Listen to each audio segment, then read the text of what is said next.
Então, aqui já mudou de tema. Ó. Somente no ano passado, o mundo gastou mais de 2 trilhões e 224 milhões de dólares em armas, né? Quantia que poderia ser investida no combate à fome e no enfrentamento da mudança climática, né? Então, sim, deve ser correto esse número, né? É muito gasto com armas.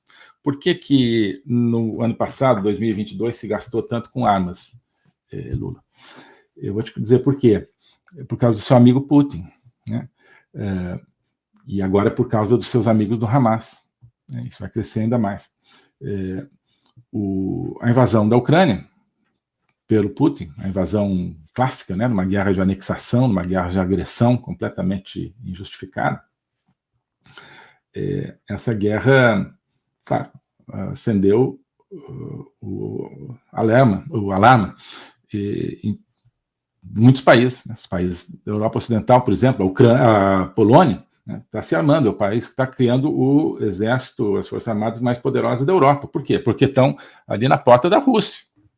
E o sinal que o Ocidente vai dar, se deixar de apoiar a Ucrânia e forçar a Ucrânia a assinar uma paz com Putin, cedendo, sei lá, 20% do seu território para a Rússia, o sinal é dizer, olha, pessoal, daqui a pouco vai ter mais uma guerra, vocês têm que se virar, é uma paz que você vai comprar 2, 3, 4 anos de paz, né? E vai vir uma nova guerra contra os países bálticos, contra a Polônia, talvez.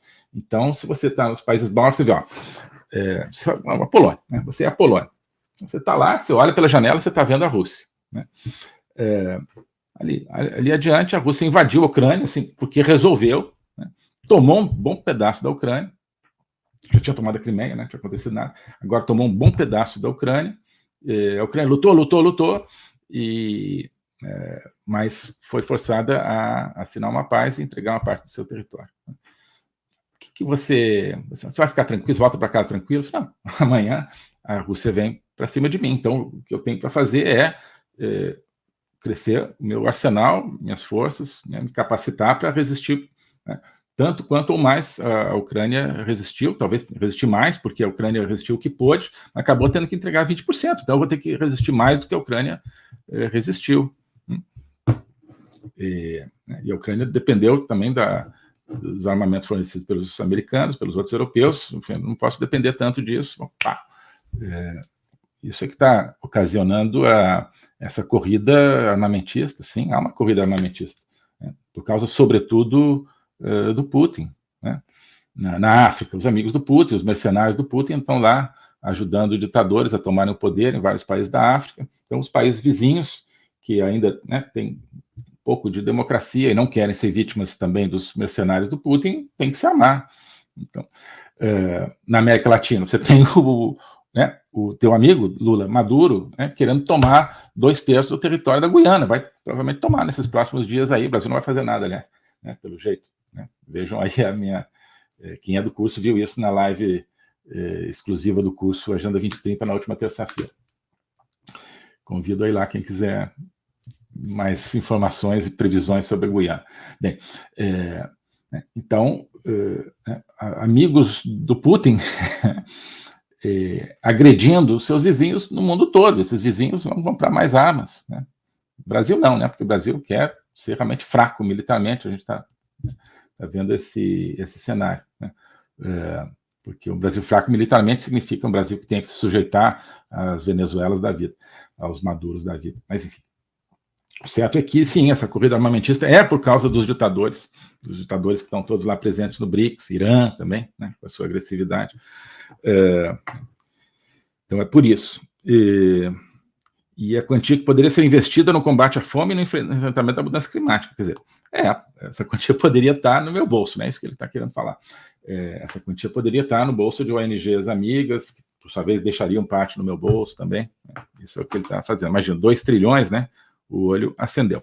Quantas toneladas de carbono são emitidas pelos mísseis que cruzam o céu e desabam sobre civis inocentes, sobretudo crianças e mulheres famintas? Aqui, quando a pessoa mente, né, a tendência é que comete erros de tipografia, né? Então, aqui você tem esse Z aqui, né, crianças, né, Eu acho que isso é estudado pela psicologia, né? Quando você está escrevendo uma frase, você sabe que é mentira, a tendência é que você acaba cometendo um erro involuntário, né? Claro que não foi o Lula que escreveu isso aqui, mas, né, quem escreveu isso aqui sabe que isso aqui é uma distorção, quer dizer, claro, está falando de Israel, né? E esqueceu de falar do Hamas, né? Então, quantas toneladas de carbono são emitidas pelos mísseis que cruzam o céu? Então, talvez... bom, a maioria dos mísseis são, né, do Hamas, né? Hamas passou décadas aí jogando mísseis em cima de Israel. Quantas toneladas terão sido emitidas por esses mísseis, né? Não é o que ele está falando dos mísseis de Israel, obviamente. Então, que tal o mundo se dedicar a acabar com o terrorismo, né? Aquilo que os autores daquele estudo falam, olha, esse tema do clima está desviando as pessoas dos assuntos que realmente importam. Um desses assuntos é combater o terrorismo. Então, se as Nações Unidas servissem para alguma coisa, serviria para, olha, vamos nos juntar e acabar com o terrorismo. Uma das coisas, país X, você apoia o terrorismo? Então você está fora. Você não vai receber nada das Nações Unidas, você não entra na porta, né?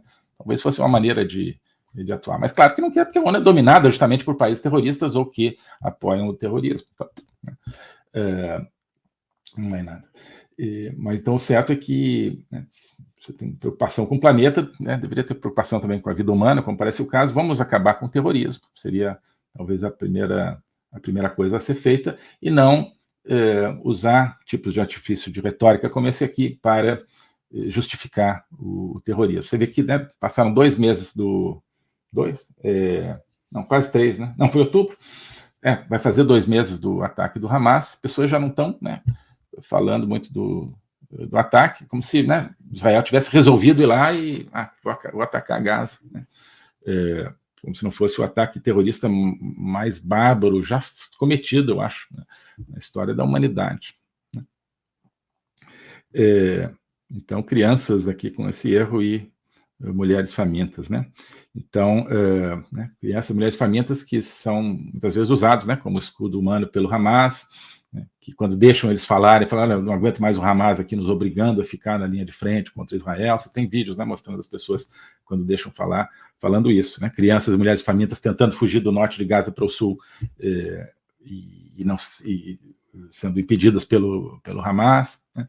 Isso é o que está na pauta. Mas, claro, eu tinha que dar uma lacrada aqui contra Israel. A conta da mudança climática não é a mesma para todos, né? E chegou primeiro para as populações mais pobres. Aqui tem um non sequitur, né? Ele não estava falando de pobreza, agora começou a falar de pobreza. Né? Aqui são frases jogadas, né? Inclusive o discurso está armado como um conjunto de frases de efeito, né? Não tem parágrafo, só tem frase. Né? Tem um non sequitur e exigiria toda uma comprovação. Né, quem sofre mais são as populações mais pobres. Sim, quem sofre mais com qualquer coisa são as populações mais pobres, né? Sobretudo com a ditadura, né? Sobretudo com a ditadura. No caso do Brasil, porque, né, as populações mais pobres estão diante de um sistema que as quer dependentes, que está destruindo empregos, que está destruindo a economia propositalmente para ter uma população dependente do sistema corrupto que a domina. Então, sim, esse é o clima, né, no Brasil que está predominando. Então, o 1% mais rico do planeta emite o mesmo volume de carbono que 66% da população mundial, né? O 1% mais terrorista do planeta mata mais do que os outros 99% da população mundial, isso é que eu sei, né? Então, isso, já que ele colocou esse tema do terrorismo aqui na baila, isso aqui deveria causar preocupação e espanto, né?